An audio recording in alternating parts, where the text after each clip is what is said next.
Hello दोस्तों, मैं आपका आपके अपने चैनल पढ़ाकू योद्धा में बहुत बहुत स्वागत करता हूं।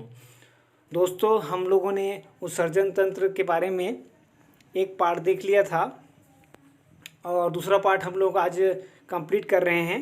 इस पार्ट में हम लोग सारा कुछ पढ़ लेंगे और बहुत सारी अच्छी अच्छी बातें और बहुत महत्वपूर्ण बातें हम लोगों ने पिछले अपने इस पार्ट में देखा था।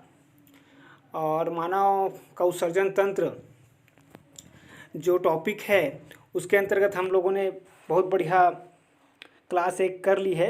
उस क्लास को भी आप लोग ज़रूर देखिएगा और ये दूसरी क्लास है।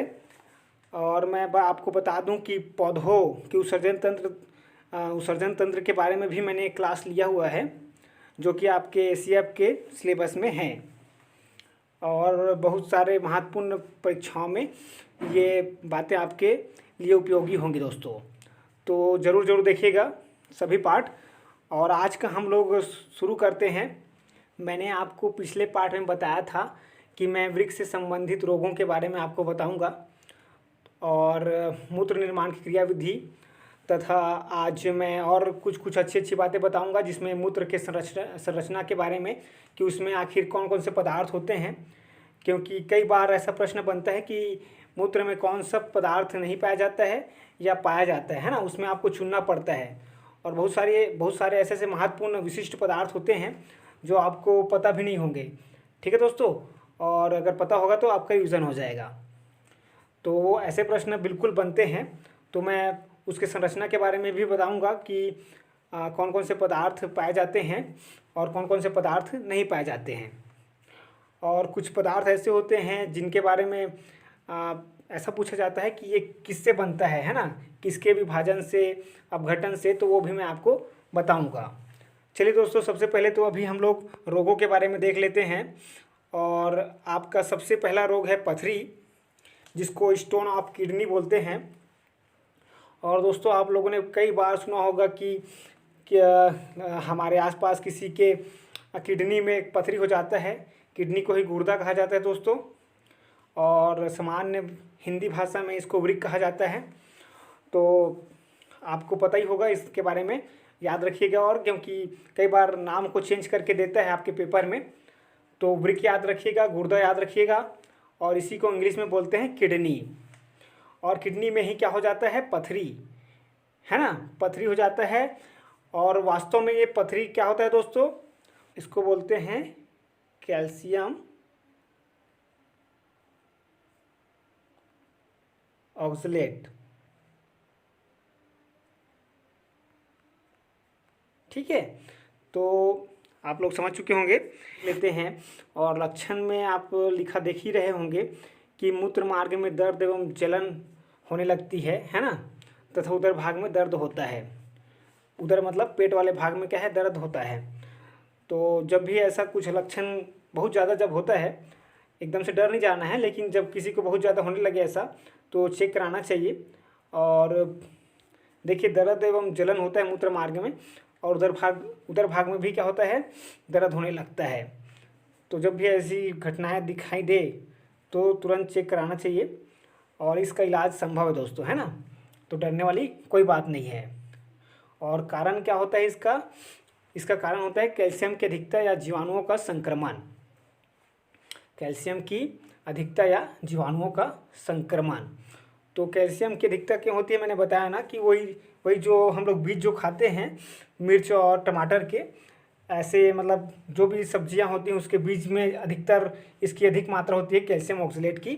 वही जो मात्रा है फिल्टर होते होते जम जाती है कभी कभी, है ना। तो वही जो है पथरी कहलाती है, या क्या कहलाती है, स्टोन ऑफ किडनी कहलाती है। अब दूसरा रोग हम लोग देखते हैं, प्रोस्टेट का बढ़ना। तो प्रोस्टेट एक ग्रंथि होती है हमारे उत्सर्जन तंत्र में, और दोस्तों ये बढ़ जाता है ना।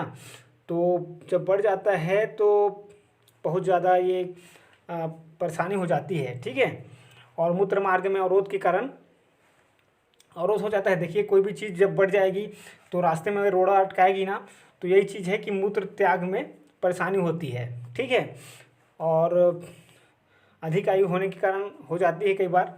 और तीसरा जो रोग है दोस्तों वो है वृक्क का पतन। मतलब जो है इसको इंग्लिश में बोलते हैं रीनल फेलर। तो इसको बोलेंगे वृक्क का पतन या निष्कार्यता, है ना, वृक्क की निष्कार्यता या रीनल फेलर। तो इसमें क्या होता है, अरक्तता, हृदय का कमज़ोर होना, पेशियाँ कमज़ोर होना, तो ये सब इसकी क्या होती है, लक्षण होते हैं। ठीक है। तो वृक्क की क्रियाशीलता में कमी होना, तो वृक्क जब काम करना बंद करेगा तो इसका मतलब ये नहीं है कि पूरी तरह से बंद कर देगा, है ना, लेकिन जितना उसको यूरिन बनाना चाहिए, मूत्र बनाना चाहिए, उतना वो नहीं बना पाएगा, है ना, उतना क्षरण नहीं कर पाएगा रक्त का। तो इसीलिए क्या है, बहुत सारे प्रॉब्लम होने लगते हैं। तो इसी को बोलते हैं रीनल फेलर या वृक्क पतन। ठीक है दोस्तों। और एक है रीनल क्षय, है ना, रीनल क्षय मतलब एक्चुअली होता है टीबी, है ना दोस्तों, क्षय रोग बोलते हैं ना टीबी को, तो वृक्क क्षय या रीनल क्षय, है ना, और इंग्लिश में बोलते हैं रीनल ट्यूबरक्लोसिस। तो इसमें क्या होता है, इसमें इसके लक्षण हैं बहुमूत्रता एवं मूत्र त्याग के समय दर्द होना। ठीक है। तो बहुत ज़्यादा दर्द होने लगता है और बार बार क्या है, विसर्जन करने जाना पड़ता है। ठीक है। तो ये बहुत ज़्यादा प्रॉब्लम करता है मनुष्य के लिए। और इसमें एक्चुअली होता क्या है, इसका कारण ये होता है कि मूत्राशय में संक्रमण का होना। तो मूत्राशय में संक्रमण हो जाता है, इस कारण से जो है वृक्क क्षय होता है। इसमें तो देखिए दोस्तों, पूछने का सिर्फ यही लग रहा है कि इसमें पूछेगा जैसे वृक्क में क्षय होता है, वृक्क क्षय, तो एक्चुअली क्या होता है इसमें, है ना, इसका कारण क्या होता है पूछेगा, तो मूत्राशय में संक्रमण का होना। ठीक है। और एक दो रोग के बारे में और बता देता हूँ आपको, जैसे है गोनोरिया, है ना, गोनोरिया भी क्या है, गोनोरिया भी एक प्रकार का उत्सर्जन तंत्र का ही रोग है। इसमें क्या है, मूत्र मार्ग में परेशानी हो जाती है। ठीक है। मूत्र मार्ग में होता है। ये किससे संबंधित है, अगर आपसे पूछा जाए तो किस अंग से संबंधित है, तो मूत्र मार्ग से संबंधित है। मैं आपको लिख के बताता हूँ गोनोरिया। और देखिए गोनोरिया जो है ये उत्सर्जन तंत्र से ही संबंधित बीमारी है ना, और याद रखिएगा गोनोरिया जो है उत्सर्जन तंत्र से संबंधित ही बीमारी है। और ये जो है बैक्टीरिया के कारण होती है। और अगर पूछा जाए किस अंग से संबंधित है, तो मूत्र मार्ग से संबंधित है। और दोस्तों एक और बीमारी होती है जिसको बोलते हैं नेफ्राइटिस। ठीक है। और नेफ्राइटिस जो है वह भी किससे होती है, वह भी आपके बैक्टीरिया से होती है। और मैं लिख के आपको दिखा रहा हूँ नेफ्राइटिस। और नेफ्राइटिस जो है किसके द्वारा होती है, दोस्तों, बैक्टीरिया द्वारा होती है। और इसमें मूत्र मार्ग में इसमें भी परेशानी होती है। और सबसे ज़्यादा इसमें क्या होता है कि दर्द होने लगता है बहुत ज़्यादा। तो अब मैं आपको डायलिसिस से संबंधित कुछ इम्पोर्टेंट प्रश्न बता देता हूँ। तो डायलिसिस में होता क्या है, डायलिसिस में होता ये है कि जो एक रक्त को छानने के लिए, है ना, रक्त को छानने के लिए एक अर्धपारगम्य झिल्ली का प्रयोग किया जाता है। ठीक है। मशीन में क्या लगा होगा, कृत्रिम जो वृक्क होता है, कृत्रिम वृक्क, उसमें एक अर्धपारगम्य झिल्ली लगी होती है। और उस अर्धपारगम्य झिल्ली द्वारा रक्त को एक तरफ से क्या किया जाता है, फिल्टर किया जाता है या छाना जाता है। और जो अपशिष्ट पदार्थ हैं उसको निकाला जाता है। और उसके बाद क्या किया जाता है, दूसरे तरफ से उस शुद्ध रक्त को चढ़ाया जाता है ना, क्योंकि पूरा रक्त निकाल लेंगे तो मनुष्य वैसे भी जिंदा नहीं रहेगा, है ना। तो एक तरफ से निकाला जाता है और एक तरफ से चढ़ाया जाता है।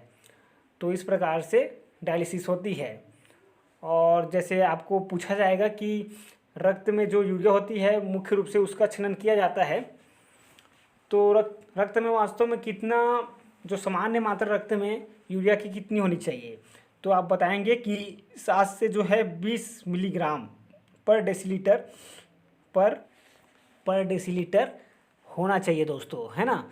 तो यहाँ भी प्रश्न पूछा जा सकता है कि रक्त में कितना होना चाहिए यूरिया, 7 से 20 मिलीग्राम पर डेसीलीटर। इसी से मुझको एक और रोग के बारे में याद आया है, उसको बोलते हैं यूरेमिया। जब रक्त में क्या हो जाता है, यूरिया की मात्रा बढ़ जाती है दोस्तों, है ना।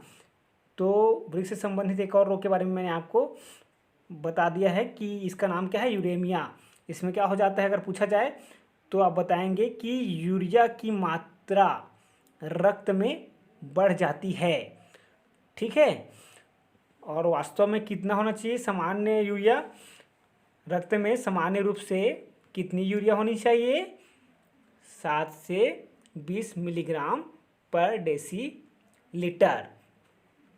इसी प्रकार से मैं अगर आपको बताऊं दोस्तों, तो अगर आपसे पूछा जाए कि रक्त में शुगर का लेवल, है ना, कितना होना चाहिए, ऐसा प्रश्न पूछा जा सकता है, क्योंकि शुगर की बीमारी बहुत ही सामान्य हो गई है आजकल, ठीक है। तो कभी भी आपसे पूछा जा सकता है कि जो है रक्त है उसमें सामान्य रूप से जो है शुगर की मात्रा कितनी होनी चाहिए, तब हम लोग क्या बताएंगे, आप लोग बताइएगा कि 99 मिलीग्राम पर डेसीलीटर से कम होना चाहिए, से कम होना चाहिए, तब क्या है वह शुगर की सामान्य मात्रा है, ठीक है दोस्तों। अब चले आगे। तो दोस्तों मैंने पिछले वीडियो में आपको बोला था कि परासरण के बारे में मैं बताऊंगा, जो है उत्सर्जन तंत्र से संबंधित परासरण के बारे में मैं आपको बताऊंगा। और आज मैं आपको उत्सर्जन तंत्र से संबंधित जो हार्मोन होते हैं उनके बारे में भी बताऊंगा दोस्तों, ठीक है। तो चलिए देखते हैं जल्दी जल्दी, और बहुत ही महत्वपूर्ण है आपके लिए, तो मेरे साथ बने रहिएगा और जल्दी जल्दी हम लोग देखते हैं। तो सबसे पहले मैं आपको दिखाता हूँ। तो दोस्तों आपने परासरण के बारे में सुना ही होगा। परासरण और विसरण में क्या अंतर है। जब कोई क्रिया जो है ना, जब कोई ऐसी क्रिया गैस में होती है ना दोस्तों, तो उसको विसरण बोलते हैं, और जब द्रव में होती है तो उसको परासरण बोलते हैं, है ना। तो जीवों में जल की मात्रा का परासरण की क्रिया द्वारा नियंत्रण क्या कहलाता है, परासरण नियंत्रण कहलाता है, ठीक है। Osmo regulation. तो ओस्मो रेगुलेशन कभी कभी पूछा जाता है कि किससे संबंधित है, तो ये जो है उत्सर्जन तंत्र से संबंधित है ना दोस्तों, उत्सर्जन तंत्र से संबंधित है। इंग्लिश में दे दिया रहेगा ओस्मो रेगुलेशन, मतलब इसका हिंदी में क्या होता है, परासरण नियंत्रण। तो अब आप लोग को याद रहेगा कि उत्सर्जन तंत्र से संबंधित ये जो है क्रिया है। इसमें क्या होता है, जल की मात्रा का नियंत्रण किया जाता है शरीर में, है ना। एक्चुअली ये जो कार्य है वास्तव में जो है दोस्तों, ये जो क्रिया है वो जो है नेफ्रॉन करती है ना। आपको पता ही है कि वृक्क की जो है संरचनात्मक और क्रियात्मक जो है इकाई नेफ्रॉन है, तो असली काम वही करेगा। तो जो है रुधिर में उपस्थित जल की मात्रा का नियंत्रण नेफ्रॉन द्वारा होता है। जब हमारे शरीर में जल की मात्रा अधिक होती है, ठीक है, तब क्या करती हैं, वृक्क नलिकाएं जल का अवशोषण करती हैं। क्यों अवशोषण करती है, क्योंकि जल में अधिक हो रही है मात्रा, तो उसका अवशोषण कर लेती है और मूत्र तनु हो जाता है ना। तो ज़्यादा जब मूत्र हो जाएगा, ज़्यादा जल का अवशोषण कर लेगा, तो मूत्र जो है तनु हो जाएगा, मतलब क्या, उसमें गाढ़ापन नहीं रहेगा, है ना, थोड़ा सा हल्का हो जाएगा, तो उसी को बोल रहा है। और जब जल की मात्रा कम होती है, वृक्क नलिकाएं जल का अवशोषण नहीं करती हैं, ठीक है। वृक्क नलिकाएं जल का अवशोषण नहीं करती है या कम करती है, जिससे क्या होता है, मूत्र गाढ़ा हो जाता है, ठीक है। इसी को क्या कहते हैं, परासरण नियंत्रण। ये जो कि ये आपके सिलेबस में है, इसलिए मैं इसको बता रहा हूँ, ठीक है दोस्तों। और परासरण नियंत्रण में वृक्क नलिकाओं की पारगम्यता महत्वपूर्ण है। तो वृक्क नलिकाओं की जो है पारगम्यता, जिसका नियंत्रण 2 हार्मोन द्वारा होता है। तो वास्तव में जो है आपको ऐसा नहीं पूछेगा प्रश्न, आपको ऐसा पूछेगा कि जो है एल्डोस्टेरोन जो एक हार्मोन होता है वह किस अंग से संबंधित है, ऐसा पूछा जाएगा, या किस तंत्र से संबंधित है, ठीक है। या कुछ ऑप्शन दिए रहेंगे जिसमें लिखा होगा कि उत्सर्जन तंत्र से संबंधित कौन सा हार्मोन है। तो आपको 2 हार्मोन के नाम याद रखने हैं, एक तो है स्टीरॉन आपके सामने लिखा हुआ है, इंग्लिश और हिंदी दोनों में लिखा हुआ है। क्या लिखा है? एल्डोस्टेरोन। और मैं आपको बताऊं दोस्तों, एल्डोस्टेरोन जो है एड्रिनल ग्रंथि से निकलती है और इसका मुख्य कार्य दोस्तों सोडियम पोटेशियम जैसे आयनों का क्या करना होता है? नियंत्रण करना होता है। नियंत्रण का मतलब ये है कि ज़्यादा सोडियम और पोटेशियम जो है शरीर से बाहर ना निकल जाए मूत्र द्वारा, है ना। इसलिए क्या करता है? उसके अवशोषण को बढ़ा देता है। ठीक है, कौन सा हार्मोन? एल्डोस्टेरोन। तो आपको अगर इसका काम पूछा जाए कि एल्डोस्टेरोन कार्य करता है ना, तो आपको देखना होगा ऑप्शन में कि सोडियम और पोटेशियम आयनों का अवशोषण बढ़ा देता है, जिससे क्या होगा? सोडियम और पोटेशियम आयन जो हैं व्यर्थ में बाहर नहीं जाएंगे, है ना। मूत्र द्वारा ज़्यादा उसका निष्कासन नहीं होगा, क्योंकि बहुत महत्वपूर्ण होते हैं सोडियम और पोटेशियम। तो बहुत ही अच्छा काम करता है एल्डोस्टेरोन। नाम याद रखिएगा, एल्डोस्टेरोन। यह जो है उत्सर्जन तंत्र से संबंधित हार्मोन है और किससे निकलता है? एड्रिनल ग्रंथि से। और एड्रिनल ग्रंथि से भी कहाँ से बोले तो एड्रिनल ग्रंथि के कॉर्टेक्स भाग से। और वास्तव में जो एड्रिनल ग्रंथि होती है दोस्तों, ये जो है वृक्क के ऊपर, है ना, ऊपर लगी होती है। ठीक है, एक क्राउन जैसी संरचना होती है ना। वृक्क के ऊपर एक मुकुट जैसा रखा होता है और दोनों वृक्क के ऊपर में एक एक रखा होता है। इस प्रकार से दो एड्रिनल ग्रंथि होती हैं। ठीक है, तो आगे मैं जब ग्रंथि पढ़ाऊँगा तो बहुत अच्छे से उसको पढ़ाऊँगा। और अभी तो आप लोग इतना ही याद रखिए कि जो है एल्डोस्टेरोन जो है एड्रिनल ग्रंथि से निकलती है। और आगे देखते हैं वेसोप्रेसिन। वेसोप्रेसिन बहुत ही महत्वपूर्ण हार्मोन है उत्सर्जन तंत्र से संबंधित। और यह किससे निकलती है अगर आपसे पूछा जाए तो आप लोग बताइएगा? पीयूष ग्रंथि से। ठीक है, जिसको हम लोग मास्टर ग्रंथि भी कहते हैं, जो कि मस्तिष्क से जुड़ी होती है। ठीक है दोस्तों, अगर जो है वेसोप्रेसिन की मात्रा अच्छी निकल रही है शरीर में तो जल का अवशोषण कम होगा, मतलब सामान्य जल का अवशोषण होगा, बहुत ज़्यादा नहीं होगा जल का अवशोषण, क्योंकि जल के अधिक अवशोषण को यह रोकता है ताकि जल की मात्रा शरीर में बनी रहे। क्योंकि जल की अच्छी मात्रा शरीर में बनी रहनी अवश्य ज़रूरी होती है। ठीक है दोस्तों, और यदि वेसोप्रेसिन नामक हार्मोन की जो है कमी हो जाती है तब क्या होता है? मूत्र उत्सर्जन की मात्रा बढ़ जाती है, जल का अवशोषण बढ़ जाता है ना। तो जो है मूत्र उत्सर्जन की मात्रा बढ़ जाने की क्रिया को डाइयूरेसिस कहते हैं। आगे हम लोग मूत्र की संरचना एवं प्रकृति के बारे में देखते हैं और संरचना के अंतर्गत इसमें क्या क्या पदार्थ पाए जाते हैं वह हम लोग पढ़ेंगे, जो कि बहुत ही महत्वपूर्ण प्रश्न बनता है, क्योंकि बहुत से विशिष्ट प्रकार के पदार्थ इसमें पाए जाते हैं और कौन कौन से पदार्थ नहीं पाए जाते हैं। यह भी प्रश्न ऐसे बन जाता है कभी कभी कि इनमें से कौन सा पदार्थ मूत्र में नहीं पाया जाता है। ठीक है, तब भी क्या हो जाता है, तब भी भ्रमित हो सकते हैं विद्यार्थी, क्योंकि कभी कभी क्या होता है ऑप्शन में आरबीसी होता है, डब्ल्यूबीसी होता है। तो देखिए इंसान को ये लगता है कि आरबीसी का जब छनन करते करते कुछ मात्रा तो निकल ही जाती होगी ना, लेकिन ऐसा नहीं होता है दोस्तों। आरबीसी का कोई भी भाग मूत्र में नहीं होता है। ठीक है ना, क्योंकि उसी का तो छानने का काम करता है ये जो वृक्क है। तो अक्सर दोस्तों को फंसाने का प्रयास करता है एग्जामिनर, और डब्ल्यूबीसी भी ऑप्शन में दे देता है कभी कभी उसमें उपस्थित जो रक्त में उपस्थित कुछ प्रोटीन होते हैं, जैसे फाइब्रोनोजिन होता है, एल्बुमिन होता है। तो ये सब जो है वास्तव में मूत्र में नहीं होते हैं, लेकिन विद्यार्थियों को तो यही लगता है ना कि ज़रूर कुछ मात्रा तो निकल ही जाती होगी, लेकिन ऐसा नहीं है दोस्तों। भले ही रक्त में उपस्थित होता है एल्बुमिन, लेकिन मूत्र में नहीं होता है। ठीक है, तो देखेंगे हम लोग आगे कौन कौन से पदार्थ होते हैं और कौन से पदार्थ नहीं होते हैं। तो जल्दी जल्दी पढ़ते हैं। नेफ्रॉन या वृक्क नलिका में रुधिर से छनकर आए जल। ठीक है, नेफ्रॉन या वृक्क नलिका में रुधिर से छनकर आए जल एवं शेष उत्सर्जित पदार्थों के मिश्रण को मूत्र कहते हैं। तो यहाँ तो रही सिंपल बात कि मूत्र क्या होता है, जल एवं उत्सर्जित पदार्थों के मिश्रण को क्या कहते हैं, मूत्र कहते हैं। और मनुष्य का मूत्र पारदर्शी एवं हल्के पीले रंग का द्रव होता है। इसका पीला रंग हीमोग्लोबिन के अपघटन से निर्मित यूरोक्रोम नामक वर्णक के कारण होता है। तो ये रहा आपका इम्पोर्टेंट प्रश्न।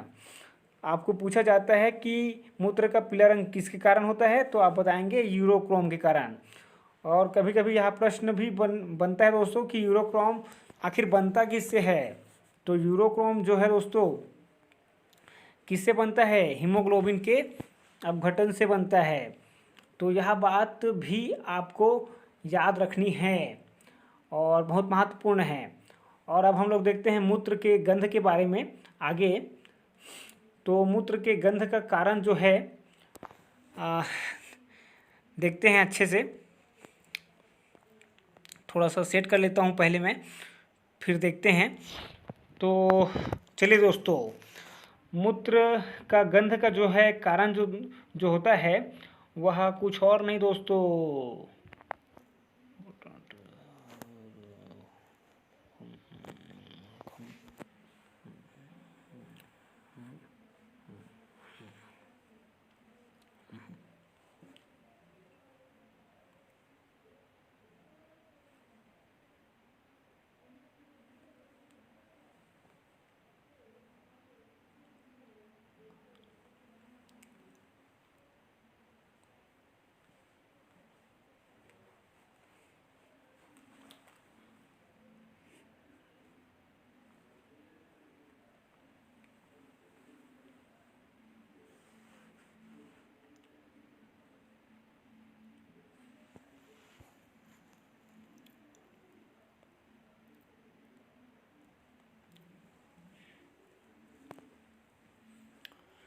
आगे देखते हैं मूत्र के गंध का कारण इसमें उपस्थित कार्बनिक पदार्थ होता है। और एक सामान्य व्यक्ति में 24 घंटे में लगभग 1.5 लीटर मूत्र बनता है दोस्तों, है ना। यह प्रश्न भी आपके पेपर में बनता है, ठीक है। तो कितना बनता है, 1.5 लीटर मूत्र बनता है। अगर इससे ज़्यादा मूत्र बन रहा है तो कुछ न कुछ परेशानी हो सकती है, ठीक है। तो प्रश्न पूछा जाता है कि सामान्य व्यक्ति में 24 घंटे में लगभग कितना मूत्र बनता है, तो 1.5 लीटर मूत्र बनता है। और सामान्यतः मूत्र की मात्रा मनुष्य द्वारा ग्रहण किए गए जल की मात्रा पर निर्भर करती है, वो तो स्वाभाविक बात है। भोजन की प्रकृति पर निर्भर करती है, उनकी शारीरिक एवं मानसिक स्थिति तथा वातावरणीय ताप पर निर्भर करती है। सही बात है, गर्मी में आप लोग देखते होंगे कि वातावरण के प्रभाव से कम मूत्र विसर्जन करना पड़ता है। और बिल्कुल सही बात है। और जैसे ठंडे के जो मौसम में क्या होता है दोस्तों, ठंडे के मौसम में पसीना कम आता है, तो इसलिए मूत्र विसर्जन ज़्यादा करना पड़ता है। तो यही बात ये बोल रहा है कि वातावरणीय ताप पर निर्भर करती है। और सामान्यतः ताज़ा मूत्र अम्लीय प्रकृति का होता है। तो हम लोग तो जानते ही हैं कि अम्लीय प्रकृति का होता है, लेकिन वास्तव में कितना, एकदम ताज़ा मूत्र का अगर पूछा जाए पीएच तो 4.5 होता है, ठीक है दोस्तों। क्या बता रहा हूँ मैं, 4.5। अब आप लोग अगर पूछेंगे मुझको कि सामान्य, जैसे आप तो बताए थे पिछले वीडियो में, या अक्सर बताया जाता है कि मूत्र का जो पीएच मान होता है 6.4 होता है सर, है ना। सर लोग यही बताते हैं, आप भी पिछले वीडियो में 6.4 बताए हो। तो वास्तव में दोस्तों जो है औसत वो बताया जाता है ना, औसत जो है सामान्य मनुष्य का जो है सामान्य रूप से पीएच कितना होता है, 6.4 होता है मूत्र का, है ना। लेकिन अगर आपसे पूछा जाए कि ताज़ा मूत्र का पीएच मान कितना होता है, तब आप लोग बताएंगे 4.5 होता है, ठीक है। और अगर आपको सामान्य रूप से पूछा जाए कि मूत्र का कितना होता है पीएच मान, तब आप लोग बताएंगे 6.4, है ना, 6.4 होता है। तो दोस्तों इसका पीएच मान जो है 4.5 से 8.6 के मध्य हो सकता है, ठीक है। तो धीरे धीरे क्या होता है, इसका पीएच मान बढ़ते जाता है और बाद में क्या हो जाता है, क्षारीय हो जाता है। क्षारीय क्यों हो जाता है? क्योंकि बाद में जो है यूरिया जो है किस में कन्वर्ट हो जाती है? अमोनिया में। और अमोनिया क्या होता है दोस्तों? क्या होता है बताइए? अमोनिया क्या होता है? क्षार होता है। तो बाद में क्या हो जाता है? मूत्र जो है क्षारीय हो जाता है, लेकिन ताज़ा जो मूत्र होती है वो अम्लीय प्रकृति की होती है। तो यहाँ प्रश्न भी बनता है, इसीलिए मैं बार बार बता रहा हूँ आपको। और है ना, पढ़ रहे हैं हम लोग तो जानकारी लेना सही बात है। और इसका अपेक्षित घनत्व जल से थोड़ा अधिक होता है। तो जब थोड़ा सा डीप प्रश्न बनाएगा और शाब्दिक प्रश्न बनाएगा, इसमें से कौन सा असत्य है या कौन सा सत्य है, ऐसे टाइप के जब प्रश्न बनाएंगे तब वो देगा कि मूत्र का अपेक्षित घनत्व जल से थोड़ा क्या होता है? जल से थोड़ा अधिक होता है। तो वहाँ पर अगर आपको पता होगा कि यह कथन सत्य है तब तो आप लोग बना लेंगे दोस्तों, है ना। तो इसीलिए अच्छे से याद रखिएगा कि जो है मूत्र का अपेक्षित घनत्व जो है जल से थोड़ा अधिक होता है। और एक सामान्य व्यक्ति के मूत्र में जल जो है 96% होता है। अब ये देखिए महत्वपूर्ण बात आ गई है। अब तो जल की मात्रा तो बहुत ज़्यादा होती है और मुख्य उत्सर्जित जो पदार्थ होता है यूरिया, उसका परसेंट आपसे पूछा जाता है, वह सिर्फ 2% होता है। कितना होता है? सिर्फ 2%। और अब आगे आपको फंसाएगा, कुछ प्रोटीन इसमें होते हैं, कुछ वसा होती है, कुछ शर्करा होता है एवं दूसरे कोलाइड्स होते हैं। लेकिन ये सब बातें तो नहीं पूछेगा वो पूछेगा क्या? आपको आगे जो लिखा हुआ है ना। यूरिक अम्ल भी लगभग आपको पता होता है कि यहाँ पाया जाता है मूत्र में, लेकिन जो नहीं पता होता है वो क्या है? आगे लिखा हुआ है दोस्तों, है ना। इसमें अल्प मात्रा में क्या होता है? क्रिएटिनिन। तो जो है दोस्तों क्रिएटिनिन, है ना, ये जो है आपके ऑप्शन में अधिकतर होता है। क्या होता है? क्रिएटिनिन। और यही आपको ऑप्शन में मिलेगा कि मूत्र में कौन सा पदार्थ होता है। और बहुत सारे उल्टे पुल्टे आपको ऑप्शन देगा और एक होगा क्रिएटिनिन, क्योंकि ये थोड़ी सी अंदर की बात हो गई है ना। जो चाय वगैरह ज़्यादा पीते हैं, है ना, उन शराब वगैरह पीते हैं, उनके जो है मूत्र में अधिकतर पाया जाता है क्रिएटिनिन। और सोडियम, पोटेशियम, कैल्शियम, मैग्नीशियम, ये इस प्रकार के बहुत सारे जो है पदार्थ मनुष्य के मूत्र में होते हैं दोस्तों, है ना। तो विशेष रूप से आप ये क्रिएटिनिन को याद रखिएगा। और आगे देखिए आपके लिखा हुआ है, सीसा लिखा हुआ है, अमोनिया लिखा हुआ है और आर्सेनिक लिखा हुआ है। और नाइट्रोजन तो आपको पता ही होता है। तो विशेष रूप से सीसा को याद रखिएगा, अमोनिया भी होता है और आर्सेनिक भी होता है दोस्तों, है ना। तो इन लोगों को याद रखिएगा। यूरिक अम्ल तो आपको पता ही होता है, और कितना मात्रा में होता है अगर आपसे पूछ लिया जाए तो 0.5% होता है, ठीक है, मूत्र में यूरिक अम्ल। और यूरिया को तो मैंने आपको बता ही दिया है कि 2% होता है। तो विशेष रूप से मैंने किन किन पदार्थों को याद रखने को बोला? क्रिएटिनिन होता है, सीसा होता है, अमोनिया, आर्सेनिक, ठीक है। तो इन बातों को याद रखिएगा। ऑप्शन में आपको दिया जाएगा कि निम्नलिखित में से कौन सा मूत्र में नहीं होता है। तो इनसे अलग जो भी आएगा उसको आप लोग क्या कर देंगे? आंसर के रूप में टिक कर लेंगे, ठीक है दोस्तों। और अधिकतर इन्हीं जो ऑप्शन मैंने बताया ना, उन्हीं से दिया जाता है प्रश्न। और जब प्रश्न बनेगा दोस्तों कि कौन सा पदार्थ मूत्र में नहीं होता है, इनमें से कौन सा पदार्थ मूत्र में नहीं होता है, तो आपको अक्सर ऑप्शन में WBC, RBC, एल्बुमिन, है ना, ऐसे टाइप के जो है पदार्थ दिए जाते हैं।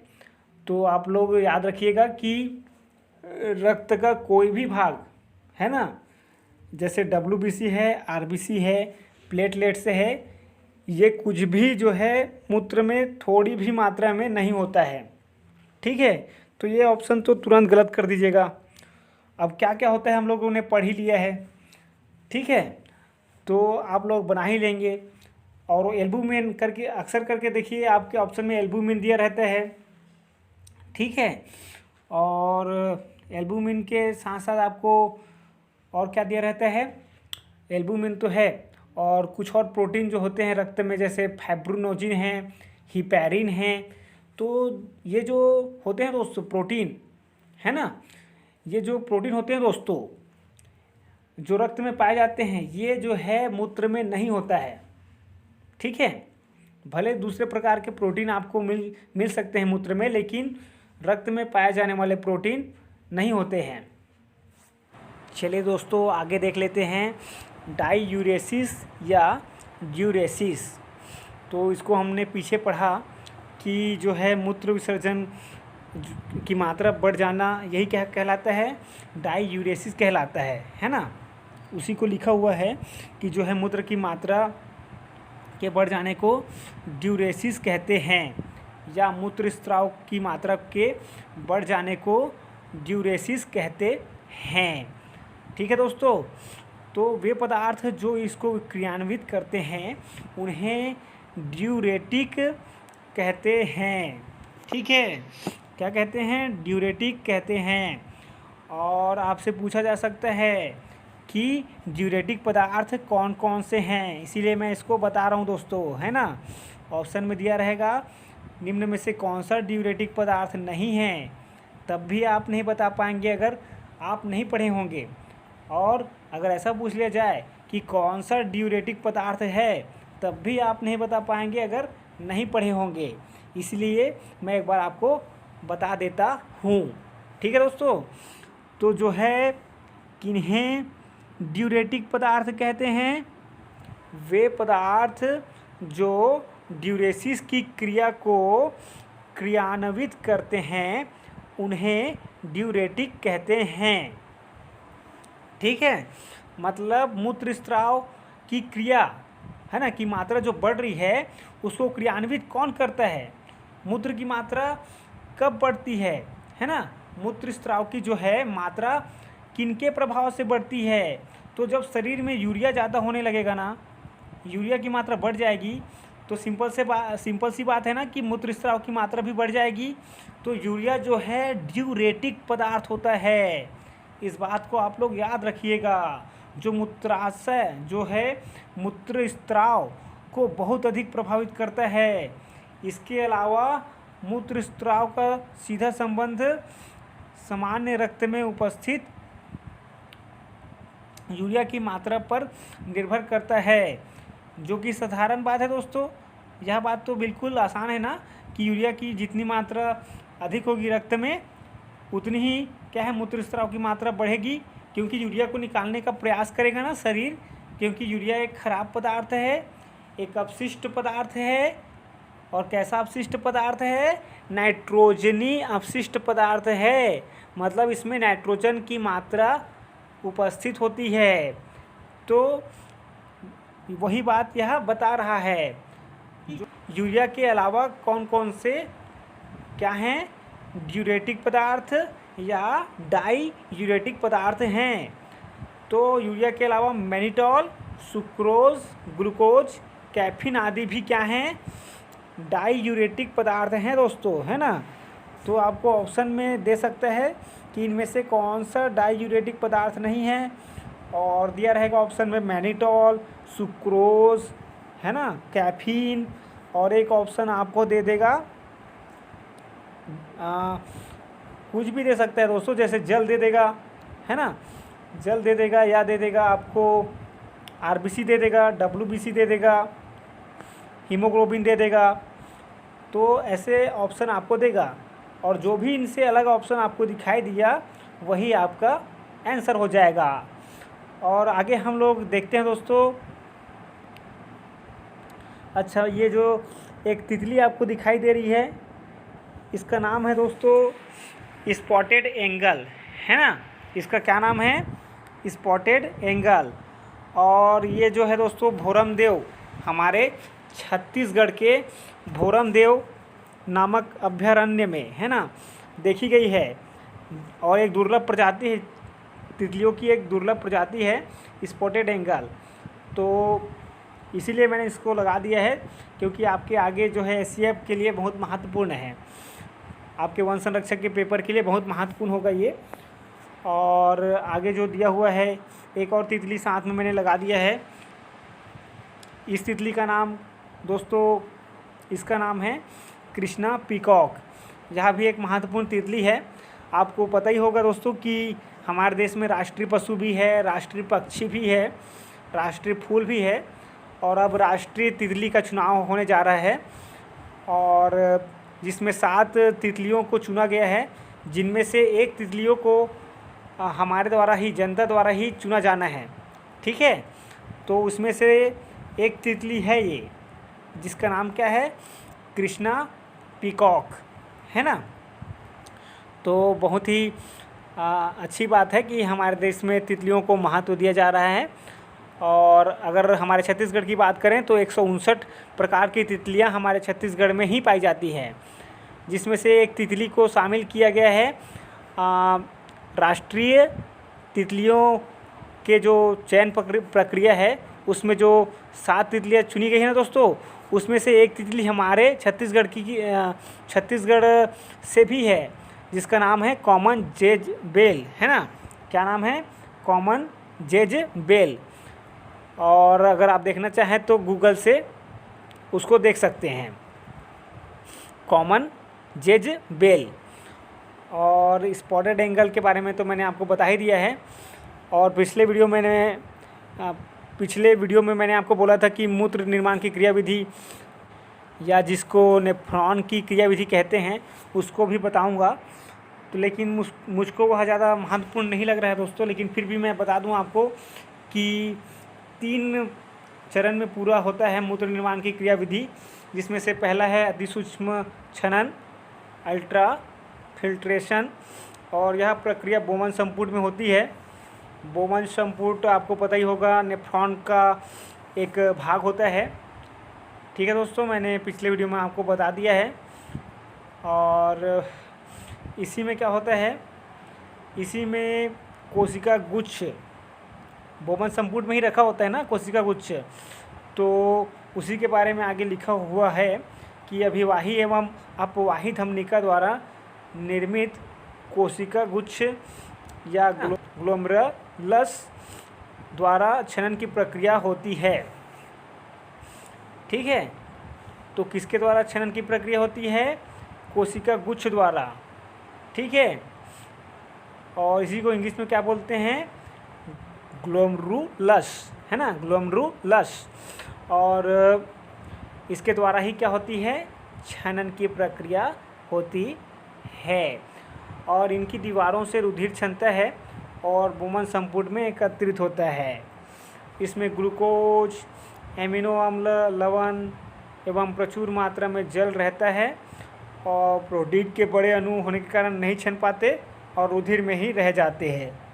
ठीक है, तो छनने की यह जो विशिष्ट विधि, ठीक है, छनने की जो यह विशिष्ट, थोड़ा बड़ा कर देता हूँ आपके लिए,